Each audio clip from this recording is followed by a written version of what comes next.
piano book this week. I want to talk about piano drops. I wish we could just give them more of a sense of occasion. Piano drop.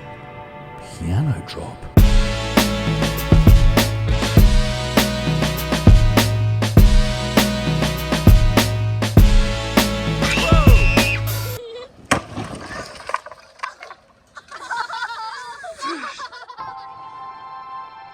Piano Book is a community of like-minded composers whose passion for music is matched only by our passion for sound. So much, we share it. Over 300 instruments free for our fellow music makers to use in their productions, alongside over 800 music tracks that demonstrate their potential. A great new way of browsing this treasure trove of sounds is our Instagram page. If you haven't followed that yet, well worth doing. Not only can you see all the instruments there, but actually if you go into them, unmute, you can actually browse sounds.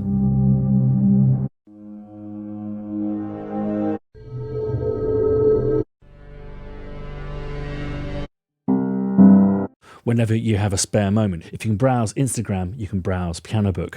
What I love most about the Piano Book community is it hears beauty in everything and anything, whether it be a rusty gate, an inability to play an instrument well, a drinks bottle, something found in a charity shop. Instruments bear witness to everything and everyone who has played it, echoing decades of practice, generations of proud performance, and centuries worth of beats and measures branded into it and resonating back with every note. For me, whatever the instrument, there's always a beauty, and the secret to sampling is to find that beauty and to draw it out. Time for an introduction. I'm very lucky to have two pianos, one in the shed, one in my house. I look after them very well, but there is a third, one that I don't look after at all. It's time to bring out the gimp.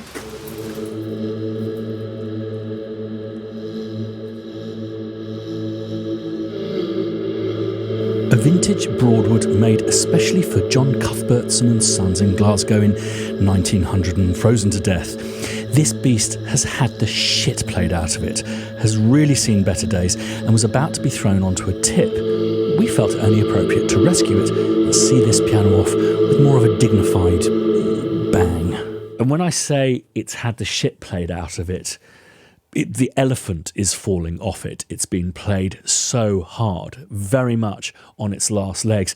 So in order to usher the very best, its inner beauty out, we thought we'd go and get some tools.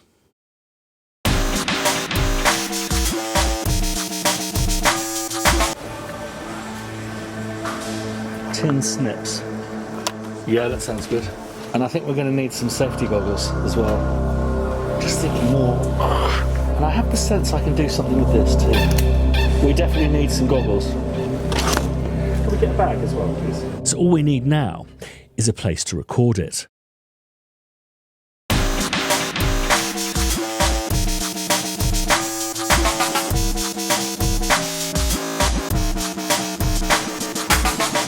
How are you doing? I'm very well. We're keeping appropriate distance. Yes, surviving 2020. We've brought the gimp in, and we were first just going to discuss the kind of sound that we were looking for. This has got an incredibly soft tone. It's actually quite pleasant. Well, what I had set up was as a sort of over the piano sound is a stereo ribbon mic, the AEA R88, which will capture the whole instrument beautifully. And there's a pair of Neumann U67 valve mics, which will probably position depending on whether the front panel is going to be on or off when we're sampling it. And then in the room, I'd put up a pair of DPA 4006s just to capture everything, really, in the nicest possible way. It's the closest I've come to it, like literally feeling like an obstacle course. Right, okay, here we go. Here's 2 hours of Broadwood fun.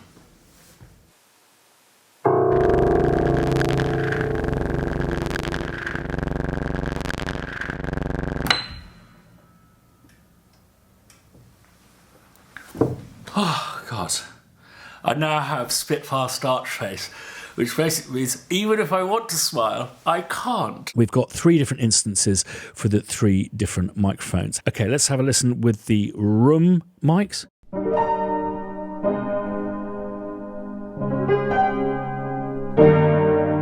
Really like the loud layers. And then we've got the ribbon above.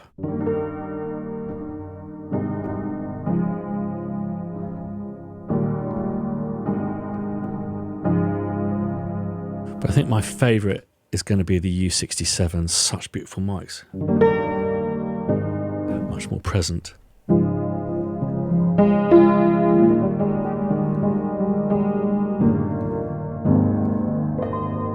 So what's really surprising about the GIMP is for an old piano that's just about to die, it has a huge amount of warmth and resonance, which you wouldn't usually expect. The reason why pianos die, usually around the 100-year mark, is they rely on a soundboard, which is this massive piece of wood that's held under stress. So it's kind of got a slightly curved shape, which is the way wood best resonates. And this, over time, eventually relaxes to create just a very kind of flat, papery, non-resonant sound. Not the case with the GIMP, which has this amazing warmth. So I thought we'd really kind of go into this and try and draw this warmth out, and thought, well, instead of felt it, how about flannel it?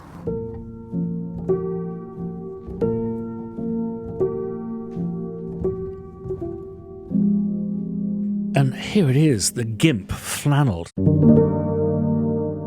It's like almost not a piano now. It's got such a special sound to it. So the full massive GIMP piano is available to download now in the link down below and from Pianobook. But we will also be releasing some of these experiments soon. And the best way to know when we have released that, for example, the flannelled GIMP, is to follow us on Instagram or indeed our new YouTube channel, which is going to become a massive resource for all sorts of extras and exclusives, not least piano drops, which is why we're kind of here today. But first, preparing the GIMP, not for the drop, but to make it into a prepared piano, which is the term for insertion of objects between strings, a practice that is uncommon because it's a very expensive way of ruining a perfectly good piano. Fortunately, we have the GIMP to experiment with. The phrase prepared piano was coined around the time of John Cage's experiments, putting screws and pencil erasers and bits of wood in between strings. My favourite track of this era is Amoris for prepared piano. It kind of sounds like Eric Satie played by a Balinese gamelan. But I'm sure people have been fiddling around with piano since they were invented, albeit carefully. I believe Henry Cowell was cited as a key inspiration for John Cage's experiments there, but also over in Brazil, Villa-Lobos was inserting bits of paper and wood between piano strings. So we decided to go with some nails.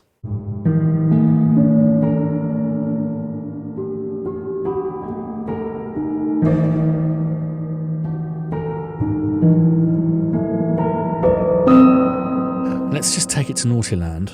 I'm sure it's going to sound awesome.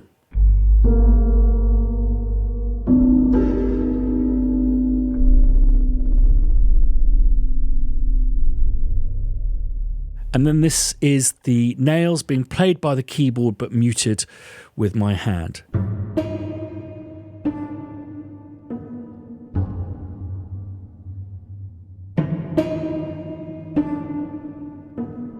And then this is me plucking the nails that are inserted into the strings.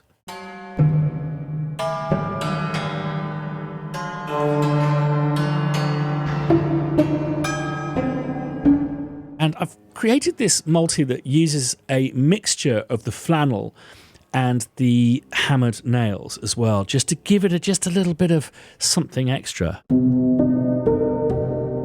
Take this up.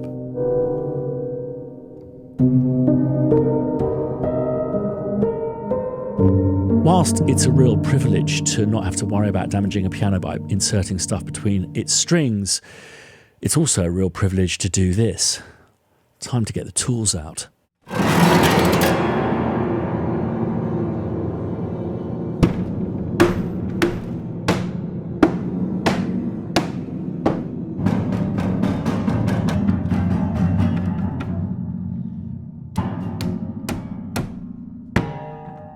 Okay, so time for the grand finale. Now, why are we doing this? Well, every week on our YouTube channel, subscribe to it down below, we do a thing called a piano drop, where you get a selection of the best stuff that's been submitted that week, and also some of our old favourites. But the YouTube channel is also going to become a resource for all sorts of extra content and tutorials about recording and sampling. So do subscribe and ding the bell on that channel if you haven't done already.